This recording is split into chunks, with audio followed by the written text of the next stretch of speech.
record overall. We're here with longtime sports journalist and our professor, Dr. Jared Johnson, to break down the Cowgirls' 1-0 defeat at the hands of Baylor in the opening game of the Big 12 tournament. Dr. Johnson, what went wrong for the Cowgirls? I think it was a matter of just coming out flat. You know, they were excited and amped up for the tournament, and we don't play very well from behind. Baylor's a really physical team, and they came out, and that early goal didn't happen for the Cowgirls. It did happen right toward the end of the half for Baylor, and once they had that goal, they could just out-muscle us and just kind of weather the storm from there on out.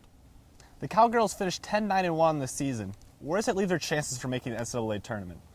Well, the thing you got to look at is it absolutely takes their chances right completely out of their control. Before, if you win the conference, you're going to get into the tournament no matter what. But now it's in the hands of a committee. So if we were talking basketball like the big dance, we'd say that they're firmly on the bubble. Now, in their defense, they do have, at least as of today, they have a number 28 RPI, and 64 teams get in the field. So you kind of got to like their chances.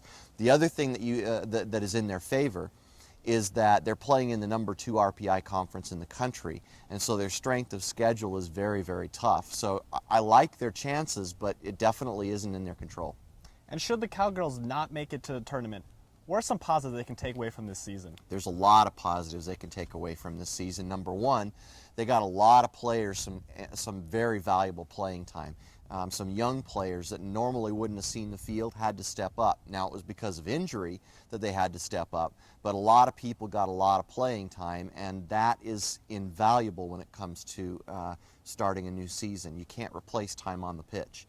And so you've got a lot of young players that were on the field and are coming back. If you look at their starting lineup, I made a count. There were 4 juniors, 2 sophomores, and 2 true freshmen that saw significant playing time this season.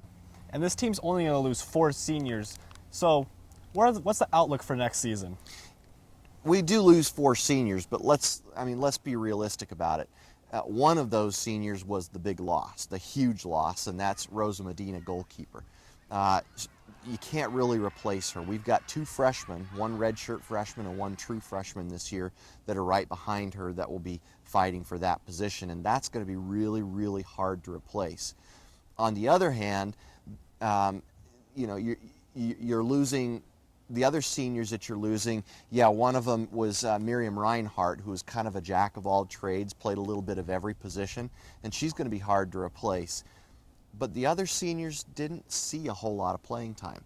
And so replacing them, they're going to be replaced with people that saw a lot of playing time anyway on the pitch.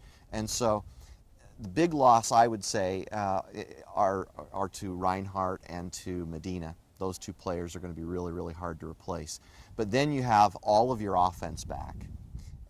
You've got a good bulk of your defense back and a great bit of your midfield, which is a lot to build on.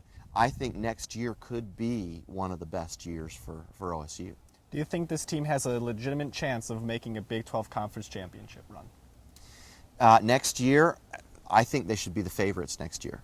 I think that with what we have returning and the quality that we have returning, I think OSU should be the favorite to win the conference preseason next year. All right, well, thank you for your time, Dr. Johnson, on the Boat Report.